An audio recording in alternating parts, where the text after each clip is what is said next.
கர்த்தருடைய வார்த்தைக்கு முன்னாடி எத்தனை பேர் நன்றியோடு இருக்கிறீங்க? அல்லேலூயா. இன்னைக்கு ஆண்டவர் நம்மோட பேசுவாரா? சொல்லுங்க. இன்னைக்கு ஆண்டவர் நம்மோட பேசுவார். சத்தமா சொல்லுங்க, பேசுவார். இப்பொழுது மைக்கு கொடுங்க குளோரி கையில். Thank you Jesus, thank you Lord. இப்பொழுது மத்திய 15வது அதிகாரம் 29 38 வரைக்கும் வாசிங்க. மற்றவங்க எல்லாரும் அதை சத்தமா நல்ல கவனமா கவனிங்க. இயேசு அவ்விடம் விட்டு புறப்பட்டு கலிலேய கடல் அருகே வந்து ஒரு மலையின் மேல் ஏறி அங்கே உட்கார்ந்தார். அப்பொழுது சப்பானிகள், குருடர், ஊமையர், ஊனர் முதலிய அநேகரை திரளான ஜனங்கள் கூட்டிக் கொண்டு இயேசுவின் இடத்தில் வந்து அவர்களை அவர் பாதத்திலே வைத்தார்கள். அவர்களை அவர் சொஸ்தப்படுத்தினார். ஊமையர் பேசுகிறதையும், ஊனர் சொஸ்தமடைகிறதையும், சப்பானிகள் நடக்கிறதையும், குருடர் பார்க்கிறதையும் ஜனங்கள் கண்டு ஆச்சரியப்பட்டு இஸ்ரவேலின் தேவனை மகிமைப்படுத்தினார்கள். பின்பு இயேசு தம்முடைய சீஷர்களை அழைத்து, ஜனங்களுக்காக பரிதபிக்கிறேன். இவர்கள் என்னிடத்தில் 3 நாள் தங்கியிருந்து சாப்பிட ஒன்றுமில்லாதிருக்கிறார்கள்.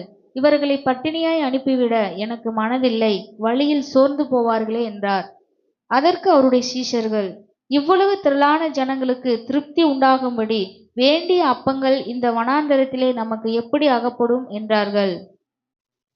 அதற்கு இயேசு, உங்களிடத்தில் எத்தனை அப்பங்கள் உண்டு என்று கேட்டார். அவர்கள் 7 அப்பங்களும் சில சிறு மீன்களும் உண்டு என்றார்கள். அப்பொழுது அவர் ஜனங்களை தரையில் பந்திருக்க கட்டளையிட்டு அந்த 7 அப்பங்களையும் அந்த மீன்களையும் எடுத்து ஸ்தோத்திரம் பண்ணி பிட்டு தம்முடைய சீஷர்களிடத்தில் கொடுத்தார். சீஷர்கள் ஜனங்களுக்கு பரிமாறினார்கள். எல்லாரும் சாப்பிட்டு திருப்தி அடைந்தார்கள். மீதியான துணிக்கைகளை 7 கூட நிறைய எடுத்தார்கள். ஸ்திரீகளும் பிள்ளைகளும் தவிர சாப்பிட்ட புருஷர் 4000 பேராயிருந்தார்கள். அவர் ஜனங்களை அனுப்பிவிட்டு படகில் ஏறி மக்தலாவின் எல்லைகளில் வந்தார். போதும். ஏன் முழுசா வாசி சொன்னா, இந்த சம்பவத்தை எல்லாரும் நீங்க என்ன செய்யணும், தெளிவாய் புரிந்து கொள்ள வேண்டும் என்பதற்காகத்தான். இப்போ இந்த சம்பவத்தினுடைய டீட்டெயில்ஸ்குள்ள நம்ம போகலாமா? வாசிங்க. வாசித்த அந்த முதல் பகுதி 29. இயேசு அவ்விடம் விட்டு புறப்பட்டு கலிலேய கடல் அருகே வந்து ஒரு மலையின் மேல் ஏறி அங்கே உட்கார்ந்தார். இப்போ ஒரு கேள்வி.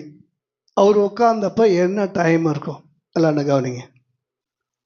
நான் இந்த வேத பகுதியை தியானம் பண்ணி கொண்டு நேற்று இரவு படுக்கைக்கு சென்றேன். அதுக்கு முந்தின நாள் ஒரு நிமிட துளிகள் கூட தூக்கம் இல்லாத முழு இரவு ஜபம். நேற்றுக்கு ராத்திரியும் ஆண்டவர் என்ன ஒரு துளி கூட என்ன செய்யலை, தூங்க விடலை. நீ அப்படின்னா நீ இந்த ஸ்பாட்டுக்கு நீ என்ன செஞ்சிரு, வந்துருன்னு சொல்லி அங்கே என்ன செஞ்சிட்டார், கூப்பிட்டு போயிட்டார்.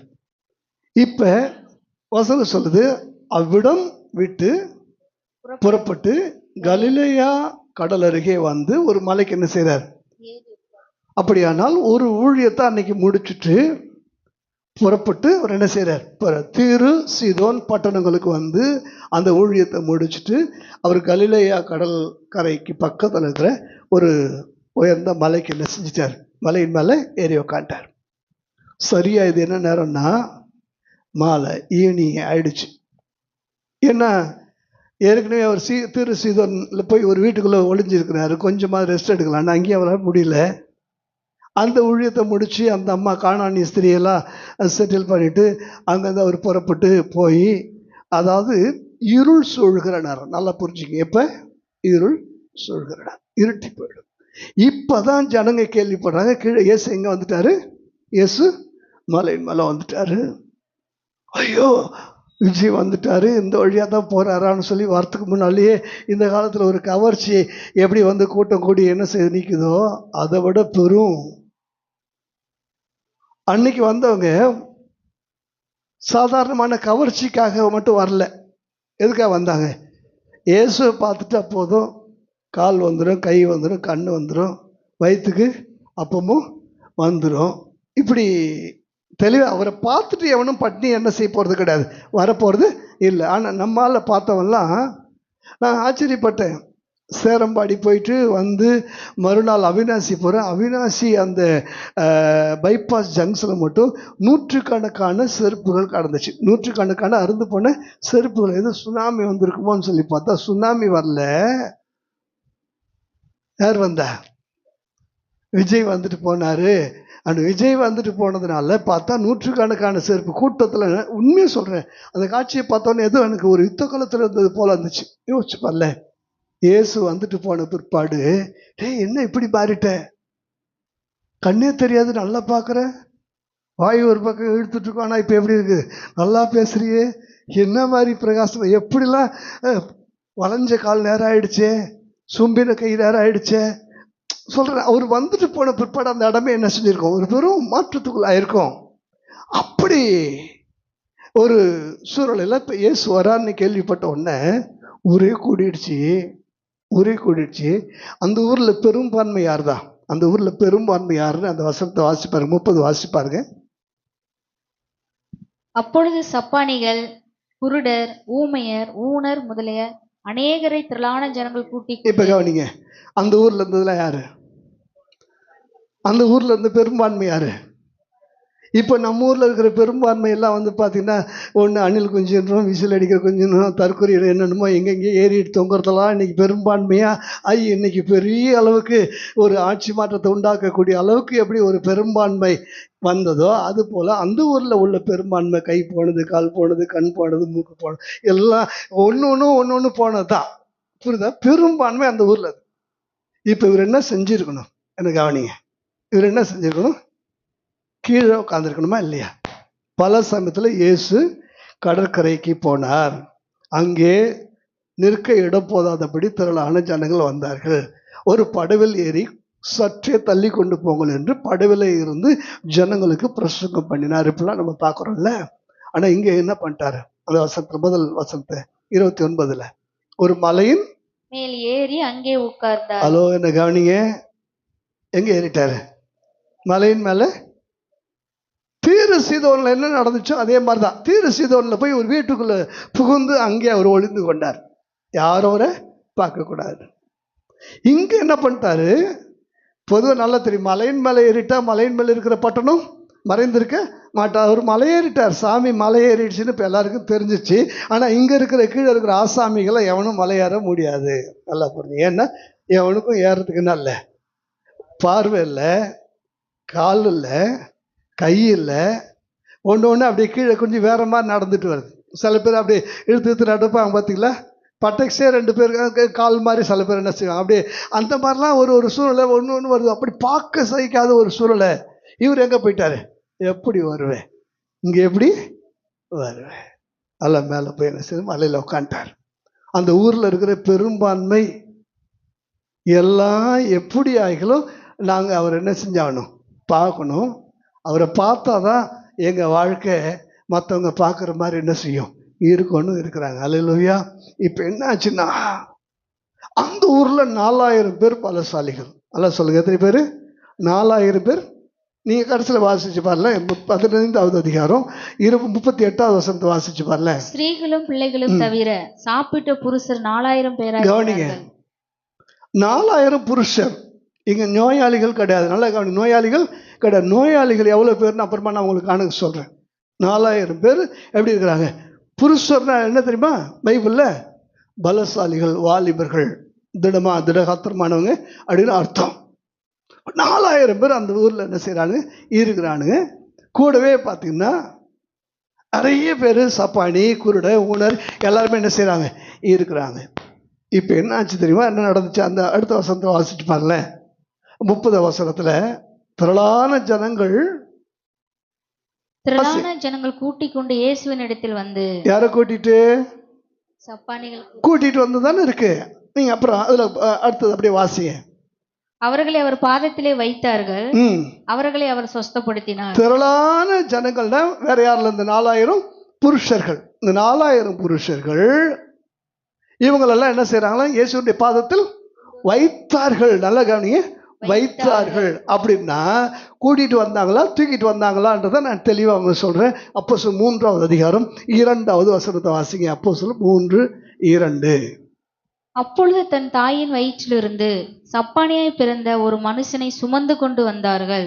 தேவாலயத்தில் பிரவேசிக்கிறவர்களிடத்தில் பிச்சை கேட்கும்படி நாடோறும் அவனை அலங்கார வாசல் எண்ணப்பட்ட தேவாலய வாசல் அண்டையிலே வைப்பார்கள். நல்லா சொல்லுங்க, அங்க வைத்தார்கள், இங்க வைப்பார். அங்க வைத்தார்கள், இங்கேயும். புரியுதா உங்களுக்கு? அப்போ வைப்பார்ல என்ன அர்த்தம்? நல்லா சொல்லுங்க. தூக்கிட்டு வந்து, நம்ம ஊர் பாஷையில் சொன்னா குண்டு கட்டா தூக்கிட்டு வந்து அவர் பாதத்தில் பொத்துன்னு என்ன செய்யறாங்க? ஆமா, வச்சுறாங்க. இப்ப 4000 பேரும் இப்படிப்பட்ட ஆட்களை தூக்கிட்டு வந்து யார் பாதத்தில் வைக்கிறாங்க? இயேசுவின் பாதத்தில் வைக்கிறாங்க. இப்படி ஒரு மனுஷனை தூக்கிட்டு போறதுக்கு எத்தனை பேர் தேவைப்படும்? ஒரு சப்பானியே தூக்கிட்டு போறதுக்கு எத்தனை பேர் தேவைப்படும்? நல்லா சரியா சொல்லுங்க. 2 பேர். சரி, 2 பேர் சொல்றாங்க மட்டும் நல்லா கையை வைத்து காட்டுங்க. 4 பேர் சொல்றாங்க. ஒரு குடும்பம் சொல்லுது. ஆசிய மார்க்கு 2வது அதிகாரம் 3வது வசனம். மார்க்கு 2:3. அப்பொழுது 4 பேர் ஒரு திமிர்வாதக்காரனை சுமந்து கொண்டு. இப்பொழுது கேளுங்க, இப்பொழுது புரிஞ்சுதா? அப்பொழுது 4 பேர், ஆளுக்கு 2 பேர். இங்க பாருங்க, நல்லா கவனிங்க. இந்த 4 பேரும் இல்லைன்னா ஒருத்தரை உயர்ந்த இடத்துக்கு கொண்டு போக முடியாது. நீங்க சொல்றது பிளேன்ஸ், நான் சொல்றது மலை. நீங்க சொல்றது மலைக்கும் மடுக்கும் உள்ள வித்தியாசம். நான் சொல்றது வித்தியாசமே இல்லை. இந்த மேலே அவனை தூக்கிட்டு போய் உள்ள இறக்கிறதுக்கு 4 பேர் தேவைப்பட்டா, மலை ஏற்றி கொண்டு போய் பாதத்தில் இறக்கிறதுக்கு 4 பேர் நிச்சயமா தேவைப்பட்டார்கள். அதுதான் உண்மை. ஏன்னா ராத்திரி இவைகளெல்லாம் நான் காட்சியில் என்ன செய்கிறேன், பார்க்குறேன். ஒவ்வொரு 4 பேர், 4000 பேர். ஒரு மனுஷனுக்கு 4 பேர்னா எத்தனை பேர் தூக்கிட்டு போயிருப்பான்? கரெக்டாக கணக்கு சொல்லுங்க. நல்லா சொல்லுங்க, சத்தமா சொல்லுங்க. 1000 அற்புதங்கள் நடந்த ஒரே இடம், ஒரே நேரம். அந்த இடம் யாருக்காவது புரியுது அவங்களுக்கு? பல சமயத்தில் அக்கான ஒரு கல்யாணத்தில் தண்ணீர் திராட்சரசமானது, அங்கே குருடம் பார்த்தா, இங்கே முடவன் நடந்தா, இங்கே உயிரோட இருந்தா, இப்படி ஒன்றா தான் நடந்ததா நீங்கள் பார்த்துருப்பீங்க. ஒரே இடத்துல 1000 அற்புதங்கள் கண்டினியூஸாக நடக்குது. 1000 அற்புதங்கள் நடந்து முடிகிற போது 3 நாள் முடிஞ்சு போச்சு. எத்தனை நாள் முடிஞ்சு போச்சு? அல்லேலூயா. நீ சொல்றேன், ஒரே நேரத்தில் இந்த ஒரே இடத்துல 1000 அற்புதங்களை செய்யக்கூடிய வல்லமையோடு ஆண்டவர் வந்திருக்கிறாரு. ஆனால் இங்கே 1000 பேர் இல்லை, சிலர் தான் இருக்கிறோம். 1000 அற்புதங்களை செய்யக்கூடிய அவ்வளோ பெரிய வல்லமை இங்கே வந்திருக்குது. நமக்கு அது அற்புதம் செய்யுமா செய்யாதா? நம்ம அழுக்கல சாதாரணமாக அந்த அற்புதம் நிச்சயமா நடக்கும். அல்லேலூயா. ஒரு எதிர்பார்ப்பு என்ன செய்யணும்? இருக்கணும். ஒரு எதிர்பார்ப்பு இருக்கணும். அப்போ இந்த 4000 பேர் எத்தனை பேர் தூக்கிட்டு போனாங்க? 1000 பேரை தூக்கிட்டு போனாங்க. இப்போ ஆண்டவர் யாரை எண்ணினார்? நல்லா சொல்லுங்க. யாரை எண்ணின? 4000 பேர்னு ஒரு எண்ணிக்கை அவரு கணக்கு பார்த்து சொல்றாரு. வேற யாரும் கணக்கு பார்க்கல. 3 நாளுன்னும் அவர் தான் கணக்கு பார்த்து சொல்றாரு. 4000 பேருன்னும் அவர் தான் கணக்கு பார்த்து சொல்றாரு. அப்ப கர்த்தர் எண்ணுகிறார். அப்படி எண்ணிக்கையில நீங்க இருக்கிறீங்களா? நல்ல மெய்ப்பத்த நாடுகளை எண்ணுவான். அவைகளில் ஒன்று குறைந்தாலும் அவனுக்கு தெரியும், ஒன்று காணாமல் போனாலும் தெரியும். என் பிள்ளைகளே, ஆண்டவர் உங்களை எண்ணி பார்க்குற இடத்துல இருக்கிறீங்களா? அவருடைய கணக்குக்குள்ள நீங்கள் வருகிறீங்களா? அவர் உங்களை தொகை எடுக்கிறாரா? அவர் உங்களை கணக்கு பார்க்குறாரா? அவர் உங்களை கணக்கில் வச்சிருக்கிறாரா? ஏங்க, அந்த ஆலப்பத்தில் நீங்கள் ஒன்றும் யோசிக்காதுன்னா அவெல்லாம் கணக்குலே இல்லைங்க, லிஸ்ட்லே இல்லை. லிஸ்ட்டில் இல்லாத ஒருத்தனை பற்றி எதுக்கு சொல்லுவாங்க பார்த்துருக்கீங்களா? அவருடைய லிஸ்ட்டில் நீங்கள் இருக்கிறீங்க. ஜீவ புஸ்தகத்தில் நீங்கள் இருக்கிறீங்க. பெயர் எழுதப்பட்டவர்களாக இருக்கிறீங்க. ஆண்டவர் கைப்பட உங்களை எண்ணி கணக்கில் சேர்க்கிறார். கரங்களை தட்டி அந்த ஆண்டவருக்கு நன்றி சொல்லுவோமா? தேவனே, என்ன உங்கள் கணக்கில் வச்சிருக்கிறீங்களே. தேவனே, என்ன உங்கள் மனசில் வச்சிருக்கிறீங்களே. தேவனே, உன் நினைவில் நீங்கள் என்ன வச்சிருக்கிறீங்களா? ஆண்டவரே, இரவெல்லாம் நான் அந்த சம்பவத்தை அப்படியே பார்க்கும்போது எனக்கு அப்படியே ஓடுது. எதை எழுதுறது, எதை விடுறது, எப்படி இந்த சம்பவத்தை நான் என் ஜனங்களுக்கு விவரித்து சொல்றது, ஒன்றுமே எனக்கு புரியல.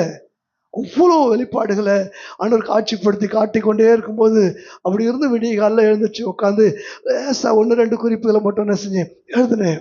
அவ்வளோ ஆச்சரியம் சொல்கிறேனே. இந்த 4000 பேரை மட்டும்தான் கணக்கு எடுத்தார். அப்போ பிணியாளிகள் 1000 பேர் இருக்கிறாங்க. சேர்த்தா எவ்வளோ சொல்லுங்களேன்? 5000 பேர். ஒரு இடத்துல 5000 பேருக்கு அது 3 நாள் மலைப்பிரசங்கத்தில் நடந்த சம்பவம். ஆனால் இங்கே 1000 பிணியாளிகள், ஸ்திரீகள், பிள்ளைகள் இருக்கிறாங்க. ஏன் இவங்கெல்லாம் கணக்கில் சேர்க்கல தெரியுமா? நான் சொல்ல கவனிங்க. தனக்காக வந்தவர்கள் கணக்கில் வரல. தனக்காக வந்தவர்கள் தனக்கானவர்களாக வந்தவர்கள் கணக்கில் வரல, பிறருக்கானவர்களாக வந்தவர்கள். சுமக்கப்பட்டவர்கள் சுமையாகத்தான் இருந்தார்களே ஒழிய சுமந்து வந்தவர்கள் தான் தேவனுடைய எண்ணிக்கையில வந்தார்கள். கரங்களை தட்டி கர்த்தரை மகிமைப்படுத்துவோமா? பாரத்தை வருத்தப்பட்டு பாரம் சுமக்கிறவங்கள நீங்க எல்லாம் என் இடத்துல வாங்க, அப்படிப்பட்டவங்கள பாரமா தூக்கிட்டு வந்து என் பாதத்துல என்ன செய்யுங்க, வைங்க. அல்லேலூயா. நீங்க கணக்கில் இருப்பீங்க. ஏன் ஆண்டவரே இந்த 4000 பேரை மட்டும் கணக்கில் எடுத்தீங்கன்னு சொல்லி நான் கேட்கும்போது ஒரு வெளிச்சம். யார் ஒருத்தங்க ஆத்துமாக்களை தேடி போய் ஆத்துமாக்களை அழைத்து வந்து அல்லாவிட்டால் தூக்கிட்டு வந்து ஆண்டவருடைய பாதத்தில் உட்கார வைக்கிறாங்களோ அவர்கள் பேரிலே நான் பிரியமாய் இருக்கிறேன். மலையின் மேல் ஏறி மரங்களை வெட்டி கொண்டு வந்து ஆலயத்தை கட்டுங்கள், உங்கள் பேரிலே நான் பிரியமாய் இருக்கிறேன் ஆண்டவர் சொல்லுகிறார். அல்லேலூயா.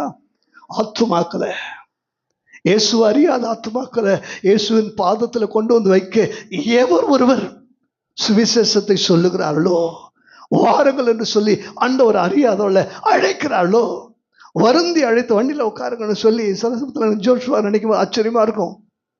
அவருக்கு மனைவி 2 பிள்ளைகள், அதுக்கு அந்த வண்டியில இடம் பத்தல. அந்த இடம் பத்தாத இடத்துலையும் இன்னொரு நபரை கொண்டு வந்து ஆலயத்துக்கு கொண்டு வர வேண்டும் என்று சொல்லி அவர் முயற்சித்து ஒரு நபரை கூட்டிட்டு வரும்போது நான் யோசிப்பேன், இப்படிப்பட்டவளை கத்த தேடி கொண்டிருக்கிறார். இப்படிப்பட்டவளை அவர் எண்ணி பார்க்கிறார். உங்களை எண்ணி பார்ப்பாரா? அவர் செய்த அற்புதங்கள் அடையாளங்கள் உங்களுடைய வாழ்க்கையில எண்ணி முடியாத காரியங்களா இருக்கு, ஆனா அவர் உங்களை எண்ணுவாரா? அவர் செய்த அற்புதங்களை நம்ம எண்ணலாம், எண்ணி பார்க்க முடியாத அளவுக்கு செஞ்சிருக்கிறாரு. ஆனா அவர் எண்ணி பார்க்கிற இடத்துல நீங்க இருக்கீங்களா? பாருங்க. தனக்கானவர்களா வாழ்ந்துட்டு இருக்கிறீங்களா? பிறருக்கானவர்களா வாழ்ந்துட்டு இருக்கிறீங்களா?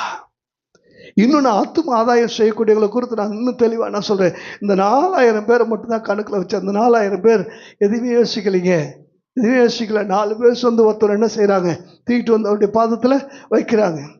நீங்கள் வாசிச்சிங்கல்ல மார்க்கு அந்த 2வது அதிகாரத்தில் கூட 4 பேர் ஒரு திமிர்வாதக்காரனை கொண்டு வந்து ஓட்டை பிரித்து திறப்பாக்கி இயேசுனுடைய பாதத்தில் என்ன செய்கிறாங்க, இறக்குறாங்க.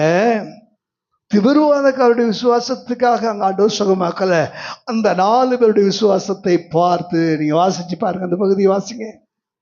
இயேசு அவர்கள் விசுவாசத்தை வாசிங்க.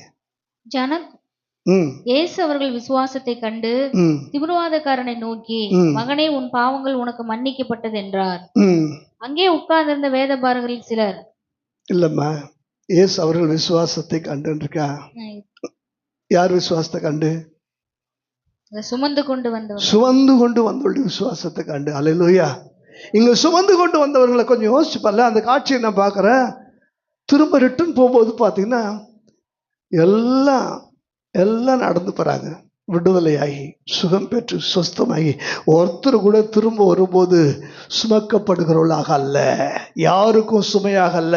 நீ இயேசுவின் பாதத்தில் வந்துட்டு கடந்து போகிற தேவ பிள்ளையே, நீ யாருக்கும் சுமை அல்ல. யாருக்கும் அவன் ஏன் பாரமாக இருக்கணும், ஏன் நான் இந்த பூமிக்கு பாரமாக இருக்கணும், ஏன் வாழ்க்கைக்கு ஒரு முடிவு வராதான்னு சொல்லி யோசிக்கலாம். இன்றைக்கு சொல்கிற ஆண்டவரோட திருப்பி அனுப்பும்போது நீ யாருக்கும் சுமையாக அல்ல, மற்றவர்களை சுமந்து கொண்டு ஆண்டவருடைய பாதத்தில் வைக்கக்கூடிய புருஷர்களாய் ஸ்திரீகளாக கர்த்தர் உங்களை கொண்டு போவாராக. கரங்களை தட்டி கர்த்தர் நன்றி சொல்லுவோமா? ஹல்லேலூயா. ஒரு வித்தியாசமான ஒரு காட்சியை உங்களுக்கு காண்பிக்க விரும்புகிறேன்.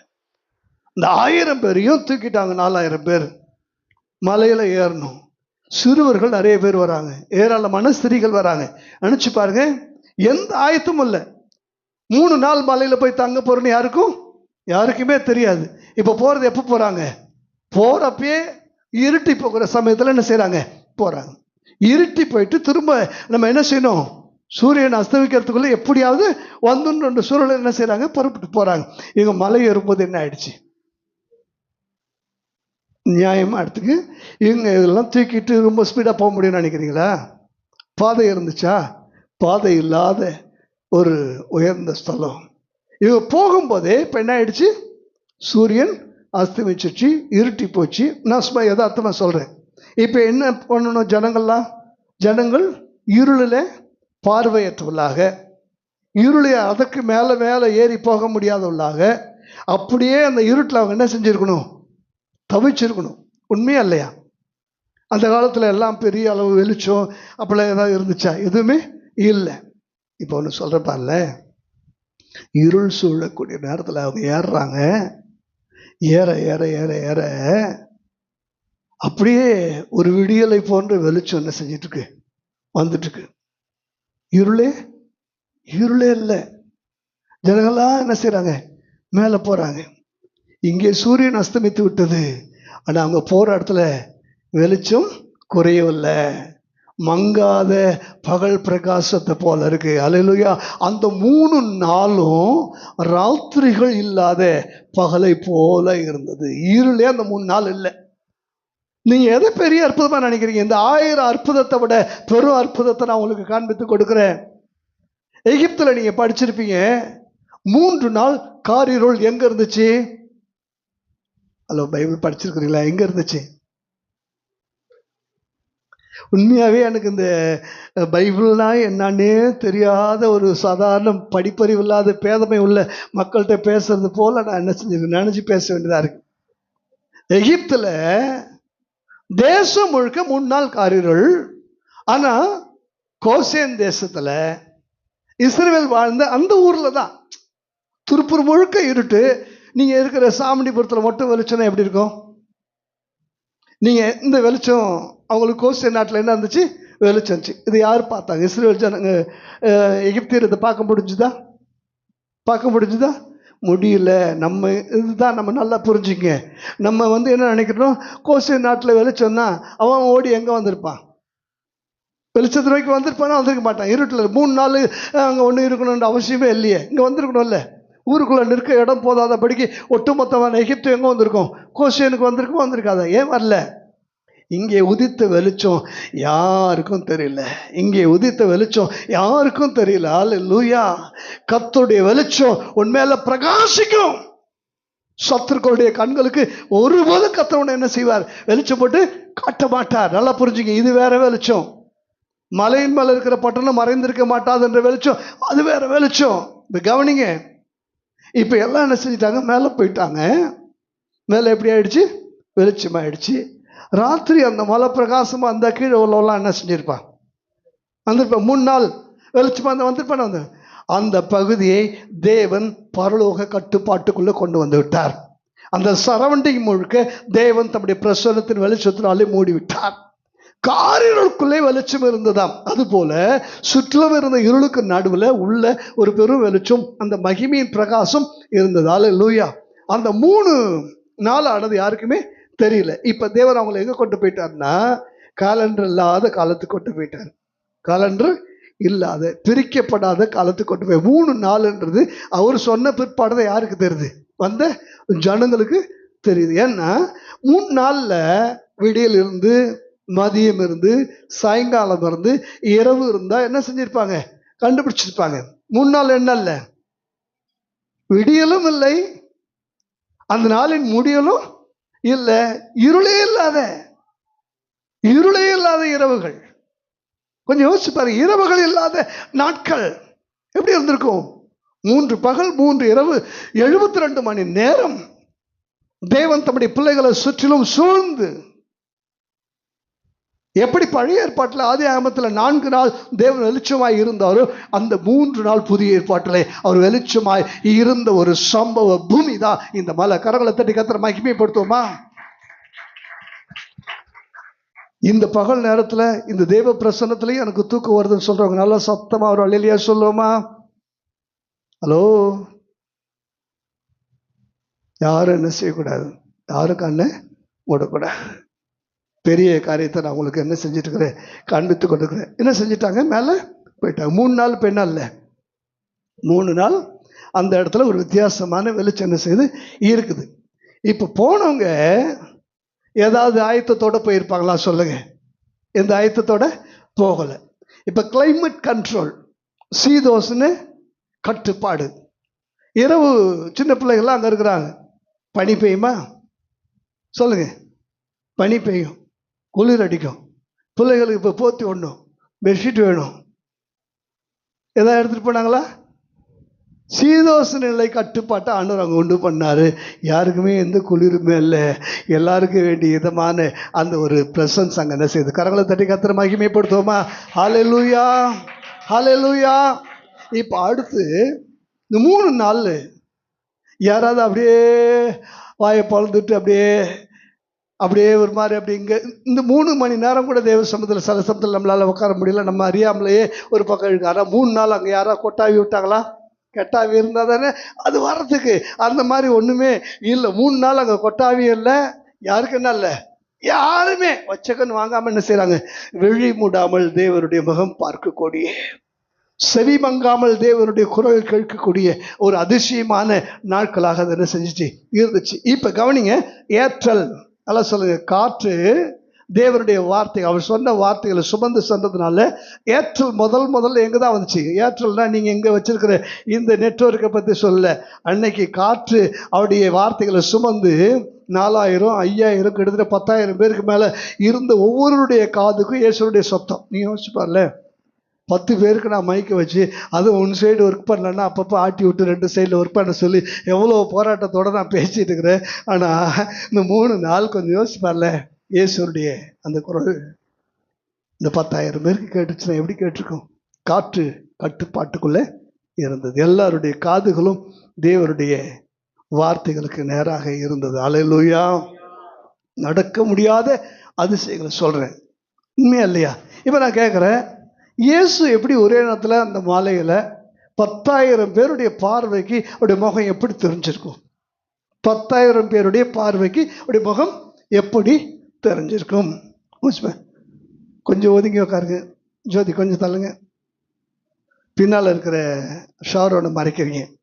இங்கே ஒரு 4 பேர் இருக்கிற இடத்துலையே நம்ம என்ன செய்கிறோம், நீ இப்படி உட்காரு, நீ அப்படி உட்காரு, எனக்கு அங்கே இப்படி சொல்லலாம். நம்ம யோசிச்சு பண்ணலாம். ஒரு வீட்டில் டிவி பார்க்கறதுக்கு 4 பேர் இருப்பாங்க. மறைக்காத, கொஞ்சம் தள்ளி உட்கார் சொல்கிறோமா இல்லையா? ஆனால் இயேசு பார்க்க ஆசையோடு வந்த 10,000க்கும் மேற்பட்ட ஜனங்களை எப்படி ஒரே நேரத்தில் இயேசு பார்த்துருப்பாங்க? எப்படி பார்த்துருப்பாங்க? கர்த்தரை எப்பொழுதும் எனக்கு முன்பாக நிறுத்தி நோக்கிக்கொள்ள. அப்படியானால் அங்கு இருந்த ஒருவர் 1000 அல்ல 10,000 பேருடைய கண்களுக்கு தனித்தனியாய் காட்சி அளித்திருப்பார். தனித்தனியாக காட்சி அளித்திருப்பார். கொஞ்சம் யோசிப்பார். கண்ணுக்கு முன்னால அப்படியே திரை போட்டது போல ஒவ்வொருவருக்கும் தெரிஞ்சிருப்பார். எங்க யாருடைய கண்களுக்கும் ஒரு மறைவா இருக்கல. கரங்களை தட்டி கர்த்தரை மகிமைப்படுத்துவோமா? ஹல்லேலூயா. என்ன மாதிரி சூழ்நிலையா இருந்தாலும் அப்படியே முகம் பார்க்கக்கூடிய பாக்கியம் அவங்களுக்கு என்ன செஞ்சிருக்கும்? கிடைச்சிருக்கும். உண்மையா இல்லையா? ஹல்லேலூயா. பகல் அவங்களுக்கு வேர்த்துச்சா? யாருக்கும் வேர்க்கல. குளிர்ல யாருக்கா பசி எடுத்துச்சா? பசி எடுக்கல. யாராவது 3 நாள் தங்கணும்னு சொல்லி தண்ணி கிண்ணிக்கு வாட்டர் கேன் கொண்டு வந்தாங்களா? இல்லை. தாகமும் இல்லை. நினச்சி பாருங்க எப்படி இருந்திருக்கும். சரி, இதெல்லாம் விடுங்க. திடீர்னு நம்மளால் அடிக்க ஏன்ச்சு எங்கம்மா பண்ணுங்க பாஸ்டர் இப்படின்ட்டாங்க கேட்டா இப்படின்னா இப்படி விரலை காட்டு. இந்த 1-2 பிரச்சனை ஒரு பிரச்சனையும் இல்லை. ஒன்றுக்கும் பிரச்சனையே இல்லை, ஒன்றுக்கும் போகல. நல்லா சொல்லுங்க.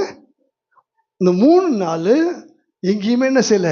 அப்படியானால் இயற்கையை மாத்திரமல்ல, இயற்கைக்கு மாறா இயற்கை உபாதைகளையும் சேர்த்து கர்த்தர் கட்டுப்பாட்டுகளை வச்சிருந்தார். கரங்களை தட்டி கர்த்தர் மகிமைப்படுத்தலாம். அந்த 3 நாட்கள் நினைச்சு பார்க்க முடியாத பரலோகத்தை தேவன் பூமியில இறக்கி அந்த 3 நாட்கள் ஏதோ 1000 அற்புதம் நடந்துச்சு. அதை கூட நம்ம ஆழமா படிச்சாதான் என்ன செய்யும் தெரியும். சாதாரண படிச்சுட்டு என்ன செய்யறோம்? எவ்வளவு பெரிய அற்புதம் கொஞ்சம் யோசிச்சு பாருங்க. அந்த கிளைமேட் கண்ட்ரோல்ல இருந்து காற்று அப்படியே கட்டுப்பாட்டுக்குள்ள எல்லாமே இந்த 10,000 பேர் அங்கே என்ன செய்யறாங்க? பார்த்துட்டு இருக்கிறாங்க. ஒவ்வொருவரும் அற்புதத்தை பெற்றுக்கொள்ளாங்க. அப்படியே கண்களுக்கு முன்னாடி காட்சி போல தவழ்ந்து வந்து அவங்க எழுந்துச்சு நிற்கிறாங்க. நடக்க முடியாதவங்க நடக்கிறாங்க, பார்க்க முடியாதவங்க பார்க்குறாங்க. இந்த காட்சியை தான் நீங்கள் போய் யோவானுக்கு சொல்லுங்கள். குருடர் பார்க்கிறார்கள், செவிடர்கள் கேட்கிறார்கள், முடவர்கள் நடக்கிறார்கள், மரித்தோர்கள் உயிரோடு எழுப்பப்படுகிறார்கள். இந்த காட்சியை போய் எங்க சொல்லுங்க? யோவானுக்கு. அப்போவாது அவனுக்கு விசுவாசம் வருமா பார்க்கலான்னு சொல்லி. அது பெரியமான தேவடைய பிள்ளைகளை, இதெல்லாம் நான் உங்களுக்கு இந்த 3 நாளும் எப்படி இருந்துச்சுன்னு சூழ்நிலையை நான் என்ன செஞ்சுட்டேன் சொல்லிட்டேன். இந்த 3 நாளும் ஒருவேளை வீட்டில் பிள்ளைகள் குடும்பமாக போனவங்க பிரச்சனை கிடையாது. இந்த புருஷர் மட்டும் போனாங்களா அவங்க வீட்டில், ஐயோ பையனை காணுமே பொண்ணு காணுமே, அப்பா ஊரெலாம் தேடி இருப்பாங்களா? தேடி இருக்க மாட்டாங்க. அதனால சொல்லுங்க, அந்த மலையை அங்கே காணுங்க. அந்த மலையே சீரியஸாக சொல்கிறேன். ஒருத்தருக்கும் ஒரு வீடு, அந்த வீட்டை சுற்றிலும் ஒரு ஊர், அந்த வீட்டை கண்டுபிடிக்கிறதுக்கு, அந்த வீட்டில் இருக்கிற கதவை கண்டுபிடிக்கிறதுக்கு எல்லாம் தடவுறானுங்க. ராத்திரி முழுக்க தடவுறானுங்க. அந்த வீட்டோடைய கதவை என்ன செய்யல. இது உண்மையானால் நான் இப்போ சொல்லக்கூடியது 1000 மடங்கு உண்மை. அல்லேலூயா. அந்த ஊரில், அந்த குடும்பத்தில் யாராவது 1-2 பேர் மிஸ் ஆகி, இன்னும் போனவனை காணுமே, நைட் ஆகிடுச்சு, ஆளை காணும், அடுத்த நாள் காணும், ஊரெல்லாம் தடுறாங்க. 3 நாள் தடுறாங்க. 3 நாள் தேடி அவரை கண்டுபிடித்த போது, மகனே ஏன் இப்படி செய்தாய்? நான் என் பிதாவுக்கு அடுத்த காரியத்தில் இருக்க வேண்டியது என்று உங்களுக்கு தெரியாதா? இந்த 3 நாள் அந்த மலையின் மேல் இயேசுவின் பாதத்தில் நான் இருந்தது உனக்கு தெரியாதா? எப்போ சொல்றாங்க? 3 நாளுக்கு அப்புறம் சொல்றாங்க. இது எவ்வளோ பெரிய அற்புதம்! உண்மையா இல்லையா? இருக்கீங்களா? சரி, இப்போ அடுத்து வாசிக்கப்பட்ட பகுதி வாசிங்க. இப்போ இந்த 15வது அதிகாரத்தில் அவர் பாதத்தில் வைத்தார்கள். பாருங்களேன், பாதத்தில் வைத்தார்கள். இந்த மாதிரி இன்னொரு இடத்துல நம்ம பைபிளில் படிச்சிருக்கிறோம். எங்க யாருக்கா தெரியுமா? அப்போஸ்தலர் படிச்சிருக்கிறீங்களா? நான் சொல்றதுக்கு முன்னாடி எடுத்து வாசிக்கக்கூடிய தேவனுடைய பிள்ளைகளை தான் நான் தேடிட்டு இருக்கிறேன். அப்போஸ்தலர் 4வது அதிகாரம் 37வது வசனம். தனக்கு உண்டாயிருந்த நிலத்தை விற்று அதன் கிரயத்தை கொண்டு வந்து அப்போஸ்தலருடைய பாதத்திலே வைத்தான். இப்ப கவனிங்க, அதுக்கு மேல அப்போஸ்தலருடைய பாதத்தில் வைத்தார்கள் அப்படின்னு இருக்குதா பாருங்க. அதுக்கு மேல பாருங்க, 34வது வசனத்தை வாசிங்க. நிலங்களையும் வீடுகளையும் உடையவர்கள் அவைகளை விற்று விற்கப்பட்டவர்களின் கிரயத்தை கொண்டு வந்து அப்போஸ்தலருடைய பாதத்திலே வைத்தார்கள். கவனிங்க, வைத்தார்கள், பாதத்திலே வைத்தார்கள். இங்கே பேதுரு ஒரு 3000 ஆத்துமாக்களை சுவிசேஷத்தினால ஆதாயம் பண்ணி யார் பாதத்தில் வைக்கிறா? ஆண்டோடைய பாதத்தில் வச்சான். அந்த 3000 பேரும் நிலங்கள், காணி, ஆட்சிகள் எல்லாத்தையும் விற்று கொண்டு வந்து யார் பாதத்தில் வச்சுட்டாங்க? பேதுரு பாதத்தில். இப்போ நான் சொல்கிறேன், ரொம்ப ரகசியமான காரியம். முடிஞ்சா மறந்து போகாதபடிக்கு குறிச்சிங்க. உங்கள் தேவைக்காக ஒரு நாள் நீங்கள் ஜெபிக்காமல் இருக்கணும்னு சொன்னால், உங்கள் தேவைக்கு மிஞ்சி, நீங்கள் எதிர்பார்க்கிற எதிர்பார்ப்புக்கு மிஞ்சி, நீங்கள் நினைக்கிற நினைவுகளுக்கு மிஞ்சி உங்களுக்கு ஆசீர்வாதத்தை நீங்கள் பெற்றுக்கொள்ளணும்னு சொல்லி நீங்கள் விரும்புனீங்கன்னா, இந்த ஒரு சின்ன ரகசியமான ஒரு டிப்ஸ், பிரியாணி டேஸ்ட்டாக இருக்கணும்னா இது சில டிப்ஸ் இதெல்லாம் செய்யுங்கன்னு சொல்லிலாம் சமையலுக்கெல்லாம் சில டிப்ஸ் கொடுப்பாங்கள்ல. உங்கள் ஸ்பிரிச்சுவல் வாழ்க்கைக்கு, ஆவிக்குரிய ஆசீர்வாதத்துக்கு ஒரு அற்புதமான ஒரு டிப்ஸ் கொடுக்குறேன். அந்த டிப்ஸை நல்லா மனசில் வச்சுக்கோங்க. இந்த 4000 பேர் இருக்காங்க பார்த்தீங்களா? இந்த 4000 பேர் எண்ணிக்கையில் வந்ததுக்கு காரணம் என்ன சொன்னேன்? ஆத்துமாக்கள் ஆதாயம் பண்ணி கொண்டு எங்கே வைக்கிறாங்க? ஆண்டவருடைய பாதத்தில் வைக்கிறாங்க. ஆண்டவருடைய பாதத்தில் வச்சுட்டு எதையாவது எதிர்பார்த்தாங்களா? சொல்லுங்க, எதையுமே எதிர்பார்க்கல. இப்போ ஆண்டவர் அற்புதத்தை யாருக்காக செய்கிறார்? இந்த 4000 பேருக்காக தான் அங்கே என்ன செய்கிறார்? அற்புதம் செய்கிறார். இந்த 4000 பேருக்காக தான் அங்கே ஆகாரத்தையே அவர் ஆயத்தம் பண்ணுறார். நல்லா புரிஞ்சுங்க, 4000 பேர் சாப்பிட்டாங்கன்னு இதை மட்டும்தான் அவருக்கு அணுக வச்சிருக்கிறாரு. ஆனால் இந்த 4000 பேரால் சாப்பிட்டு இன்னொரு 6000 பேரை கொஞ்சம் யோசிச்சு பாருங்க. அல்லேலூயா. எனக்கு தேவன் கொடுக்குற அந்த ஊற்று என் வீதிகளில் பாய்ந்த அநேகருடைய தாகத்தை தீர்க்கும். தேவன் தம்முடைய ஜனங்களுக்கு ஆயத்தம் பண்ணுகிற அந்த தண்ணீர் வனாந்திரத்தில் இருக்கிற கோட்டான் குஞ்சுகளுக்கும் அது போய் சேரும். அல்லேலூயா. உண்டா இல்லையா? மிருக ஜீவன்கள் பிழைக்கும். எனக்கு கொடுக்குற ஆசீர்வாதம். இந்த 4000 பேருக்காக தான் அவர் அந்த இடத்துல என்ன செய்யறார்? ஆகாரத்தை ஆயத்தம் பண்றாரு. ஆனா இவங்க மூலமா இன்னும் ஒரு 6000 பேர் அங்க என்ன செய்யறாங்க? சாப்பிட்றாங்க. நீங்க கவனிச்சா, நீங்க சரியா ஆழமா கவனிச்சா உங்களுக்கு தெரியும். அப்படியானா இந்த 4000 பேரை குறித்து அனுசலா, இவங்க பேர்ல நான் பரிதாபப்படுறேன், இவங்க மேலே நான் பிரியமா இருக்கிறேன், இவங்களை நான் வெறுமையை அனுப்பிவிட மாட்டேன், பட்டினியை அனுப்ப மாட்டேன், வழியில் இவங்க சோர்ந்து பார்க்க விட மாட்டேன்னு சொல்லி யார் மேலேயும் அவர் இந்த அளவுக்கு கேர் எடுத்து நம்ம பார்க்கல. மனதிற்கும் உள்ளவராக இருந்தார். ஆனால் வெளிப்படையா ஒப்பனா சொல்றார், உங்களை எனக்கு ரொம்ப பிடிக்கும், உங்க மேலே நான் ரொம்ப கரிசனையா இருக்கிறேன், உங்க மேலே நான் ரொம்ப பிரியமா இருக்கிறேன், நீங்க பசியா இருக்கிறது எனக்கு பிடிக்காது, நீங்க சாப்பிடணும், நல்லா இருக்கணும், சோர்ந்து போகக்கூடாது, கவலைப்படக்கூடாது, கண்ணீர் விடக்கூடாது அப்படின்னு சொல்லி இவங்களை குறித்து அவ்வளோ. இதுக்கு என்ன ரகசியம் அப்படின்னு சொல்லி யோசிச்சு பார்த்தா, ஆத்துமாக்கள் ஆதாயம் பண்ணுகிறவர்கள் ஞானவான்கள். அவர்கள் வான மண்டலத்திலே நட்சத்திரங்களைப் போல பிரகாசிப்பார்கள். ஹல்லேலூயா. அவர்கள் தேவனுடைய பார்வையில் விலையேற பெற்றவர்கள். அவர்கள் தேவனுடைய பார்வையில் மிகவும் பிரியத்துக்குரியவர்களாக இருக்கிறாங்க. ஹல்லேலூயா. இவருடைய நேசகுமாரன், இவரில் நான் பிரியமாயிருக்கிறேன். ஏன் சொன்னா தெரியுமா? காணாமற் போன ஆடுகளை தேடும்படி வந்த மேய்ப்பனவர், இருளில் இருக்கிற ஜனங்களுக்கு வந்த வெளிச்சம் அவர், மரண இருளின் திசையில் இருக்கிறவர்களுக்கு வந்த நற்செய்தி அவர். மனம் திரும்புங்கள், பரலோக ராஜ்யம் சமீபமாய் இருக்கிறது என்று சொன்ன அந்த சுவிசேஷத்தினுடைய பெரும் சத்தம் அவர். கரங்களை தட்டி ஆண்டவருக்கு நன்றி சொல்லுவோமா? ஹல்லேலூயா, ஹல்லேலூயா. இந்த பிரியமான தேவனுடைய பிள்ளைகளை, அந்த ஆத்துமாக்களை இப்போ நான் சொல்கிறேனே, நீங்கள்லாம் ஜெபம் பண்ணுங்க. ஆண்டவரே, நான் ஒவ்வொரு வாரமும் நான் சர்ச்சுக்கு போகிறேன், பல சமயத்தில் நான் காணிக்க போடுறேன், எல்லாம் செய்கிறேன். ஆனால் நான் வெறுமையாக சர்ச்சுக்கு போகக்கூடாது. ஒரு ஆத்மாவுக்கு நான் சுவிசேஷத்தை சொல்லி ஆலயத்துக்கு நான் என்ன செய்யணும்? கூட்டிகிட்டு போகணும். ஆண்டவரே, ஆலயத்துக்கு கூட்டிகிட்டு போகணும். ஒன்று சொல்கிறேன்னு, எல்லாரும் வந்தாங்க, எப்பொழுதும் போல கை வீசிட்டு வந்தாங்க. ஒரு நாள் ஆண்டவர் சலிச்சு போய் சொல்கிறார், நீங்கள் அப்பம் தின்று ருசி கண்டதுனாலே வந்தவர்களெல்லாம் ருசி கண்ட பூனைகள். நீங்களாம் யாரு? ருசி கண்ட பூனைகள். உங்களை நான் எண்ணவில்லை, எண்ணிக்கையில் உங்களை நான் சேர்க்கலை, என் லிஸ்டில் நீங்கள் இல்லை. என் பிதாவினால் ஆசீர்வதிக்கப்பட்ட 4000 பேரில் நீங்கள் வாருங்கள். எஜமானுடைய சந்தோஷத்துக்குள் ஆத்ம ஆதாயம் பண்ணக்கூடிய ஆண்டோடைய பார்வையில் அவ்வளோ பிரியமானவர்கள். ஒன்று சொல்கிறேன், ஒரு ஆத்மாவை நீங்கள் ஆதாயம் பண்ணி சுவிசேஷத்தை உங்களுக்கு சொல்ல தெரியலனாலும் பரவாயில்ல, உங்கள் பிரச்சனை தீர்ந்துடும், சர்ச்சைக்கு வந்துருங்கன்னு சொல்லி கூப்பிட்டு வந்து அவங்களை உட்கார வச்சுட்டிங்கன்னா, ஆண்டோடைய பாதத்தில் நீங்கள் உட்கார வச்சுட்டிங்கன்னா அர்த்தம். அதுக்கப்புறம் என்ன நடக்கும் தெரியுமா? என்ன சொன்னேன், ஆத்மா ஆதாயம் பண்ணி பேதுரு ஆண்டவர் பாதத்தில் வச்சா, ஆண்டவர் எல்லாருடைய ஆசீர்வாதத்தை எடுத்து யார் பாதத்தில் வச்சுட்டாரு? அவன் பாதத்தில். கரங்களை தட்டி கத்திர மகிமைப்படுத்துமா?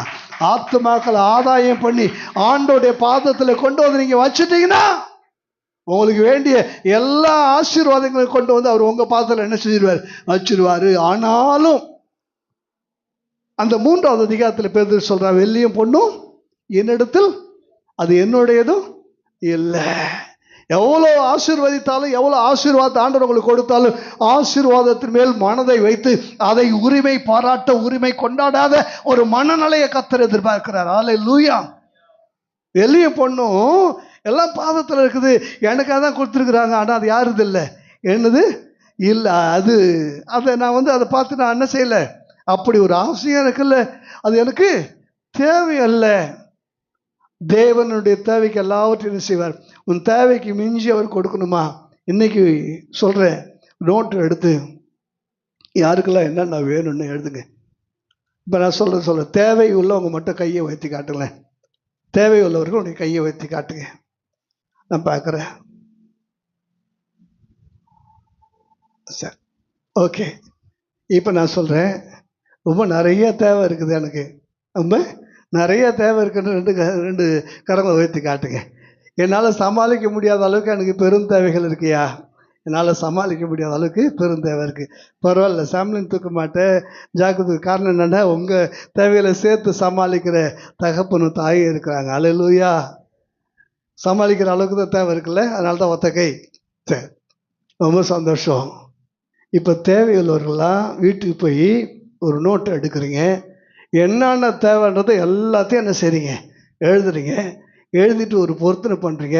ஆண்டவரே, நான் ஆத்துமாவை ஆதாயம் பண்ணி உங்கள் பாதத்தில் கொண்டு போய் வைக்க போகிறீங்க. இந்த தேவைகள்லாம் நான் சீக்கிரமாக டிக் பண்ணி எல்லாம் முடிந்தது. வசனம் என்ன போட்டு திருப்தி அடைந்தாலும் இருக்கா இல்லையா பாருங்க, வாசிச்சு பாருங்க. மத்தேயு 15வது அதிகாரம் 36வது வசனம், 37வது வசனம் வாசிங்க.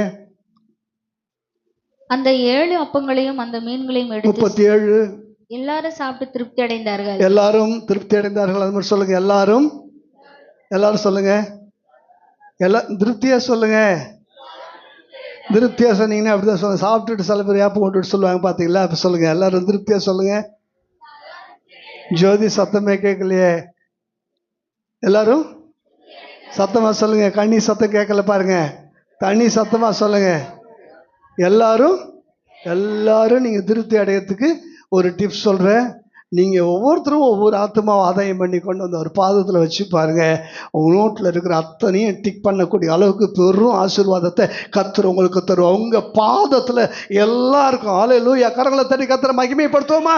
நீங்க உங்க தேவைகளுக்காக ஜெபம் பண்ண வேண்டிய அவசியமே இருக்காது. ஒரு ஆத்மா பரலோகத்தில் விலையேற பெற்ற ஒன்று, பரலோகத்தில் மிகுந்த சந்தோஷத்தை கொடுக்கக்கூடிய ஒரு ஆத்மா. பரலோகம் சந்தோஷப்பட்டா பூலோகம் உங்க வாழ்க்கைக்கு வேண்டிய ஆசீர்வாதங்கள்லாம் உங்க காலடியில கொண்டு வந்து வச்சிரும். உண்மையா இல்லையா? அல்லேலூயா சொல்லுங்க. அல்லேலூயா. இப்ப வாசிங்க மத்தேயு 15வது அதிகாரம் 31. ஊமையர் பேசுகிறதையும் ஊனர் சொஸ்தமடைகிறதையும் சப்பானிகள் நடக்கிறதையும் குருடர் பார்க்கிறதையும் ஜனங்கள் கண்டு ஆச்சரியப்பட்டு கண்டார்கள், ஆச்சரியப்பட்டு. கவனிங்க, பார்க்கறதுக்கு நிறைய பேர் இருக்கிறாங்க,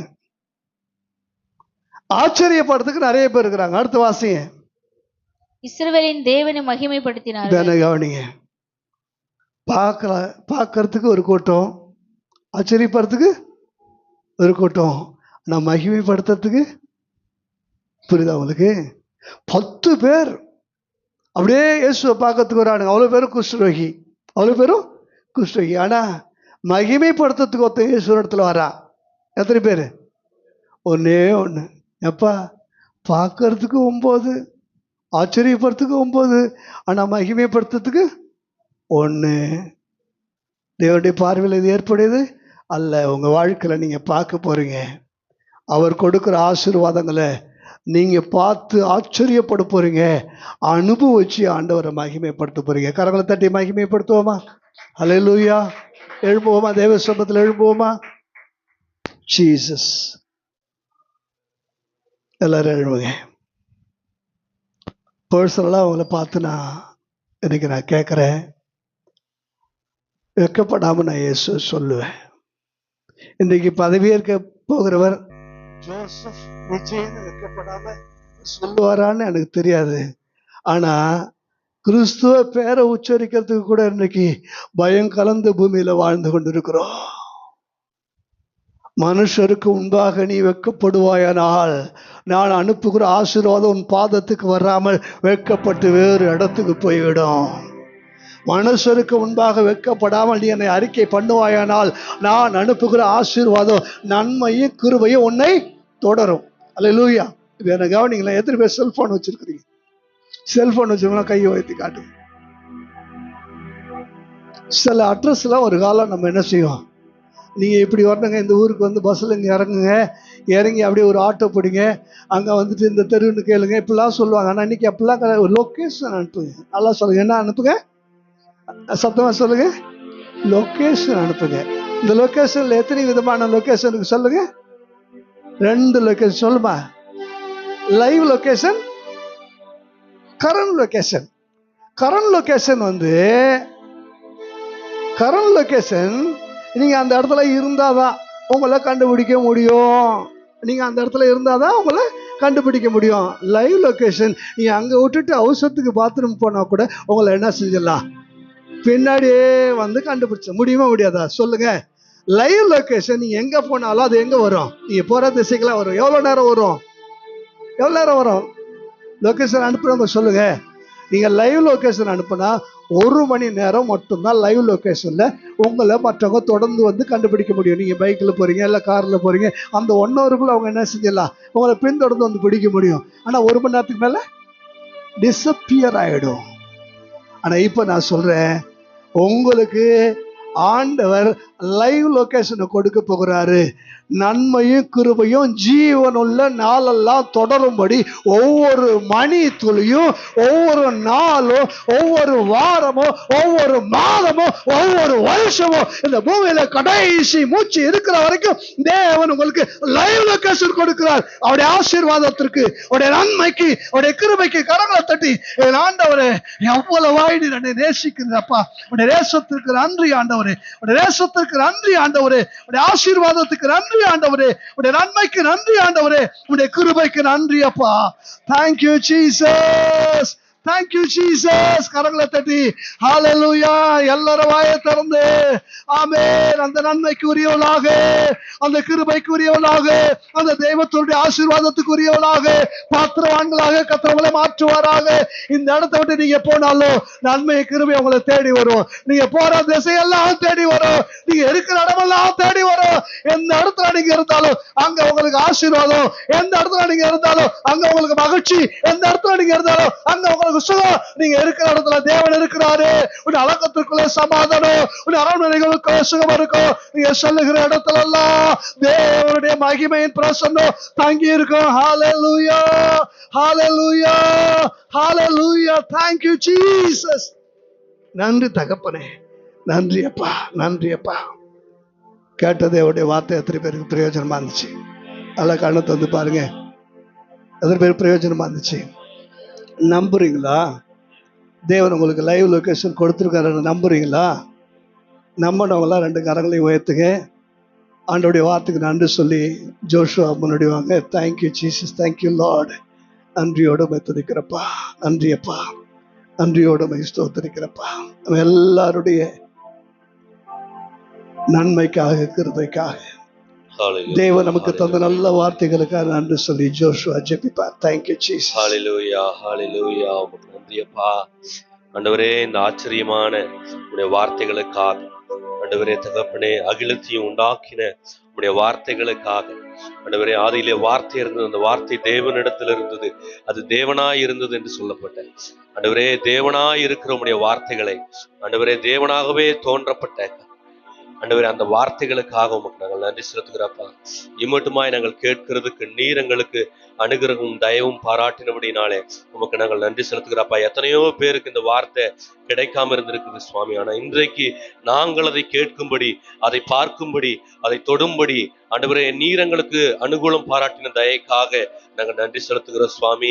ஆண்டவரே, இந்த வார்த்தைகளை வெறுமனே கேட்டு நாங்கள் விட்டுவிடாதபடிக்கு அதை எங்கள் இருதயத்துக்குள்ளே சென்று ஆண்டவரே 30, 60, 100 நாங்கள் பலன் தருகிற பிள்ளைகளாக, நாங்கள் பலன் தருகிற பிள்ளைகளாக காணப்பட கர்த்தர் தாமே எங்களுக்கு உதவி செய்தல வேண்டும் என்று நாங்கள் ஜெபிக்கிறோமப்பா.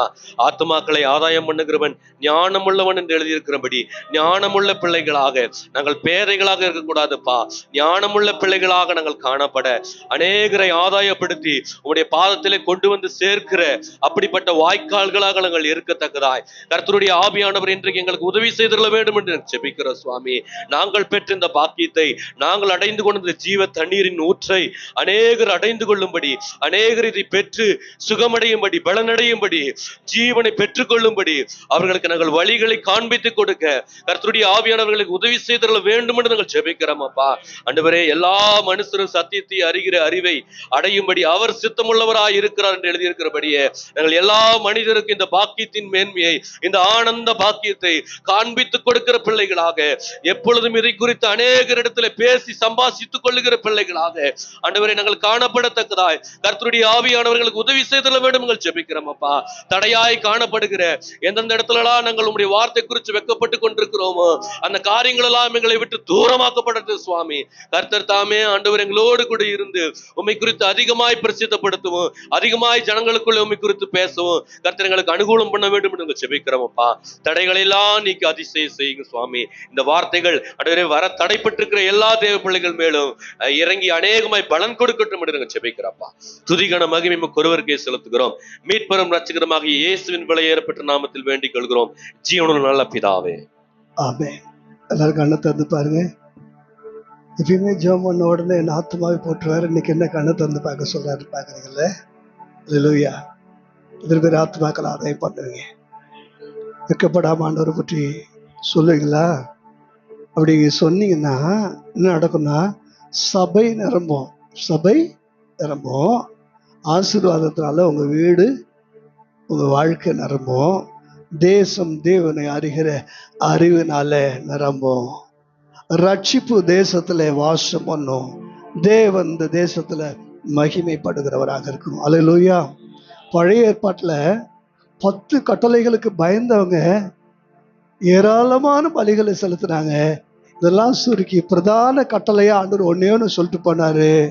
என்ன சொன்னா தெரியுங்களா? உலகம் எங்கும் புறப்பட்டு போய் சர்வ சிருஷ்டிக்கும் சுவிசேஷத்தை பிரசங்கிங்கள் சொன்னாரா? இதுதான் இயேசுவினுடைய பிரதான 10 கட்டளைகளுக்கு பயந்து அவ்வளோ பலிகளை செலுத்துனாங்க. ஆனா இந்த ஒத்த கட்டளையே சுத்தமா சபைகளை என்ன செஞ்சிட்டாங்க? மறந்து போயிட்டாங்க. இயேசுவை பத்தி சொல்லுங்க. ஏன் சொல்றீங்க? வெளிநாட்டுல அந்த பணம் வருதா? யாரு உங்களை? இல்லை, நான் வணங்குற ஆண்டவர் எனக்கு அந்த கட்டளையா சொல்லி இருக்கிறாரு, நீ என்னை பத்தி மற்றவங்களுக்கு சொல்லணும். இது பிரதான கட்டளை. கட்டளைக்கு நான் கீழ்ப்படிஞ்சே ஆகணும். இதனால மீறவே முடியாது. இந்த ஒரு உணர்வு உயிரோட கலக்கொன்னா நீங்க பார்க்குற நபருக்கு ஏதாவது ஒரு சூழல்ல இடையில இயேசு பத்தி என்ன செஞ்சிருவீங்க? சொல்லிட்டு வந்துருவீங்க. அல்லேலூயா சொல்லுவோமா? கண்ணை மூடுவோமா? கண்களை படுங்க. ஒப்பு கொடுத்தோம் 2 கரங்களை உயர்த்தி, ஆண்டவரே வெக்கப்படாம உங்க சுவிசேஷத்தை நான் சொல்லுவேன். என் ஆத்துமாவே கர்த்தரை ஸ்தோத்திரி, என் ஆத்துமாவே கர்த்தரை ஸ்தோத்திரி, அவர் செய்த சகல உபகாரங்களை மறவாதே.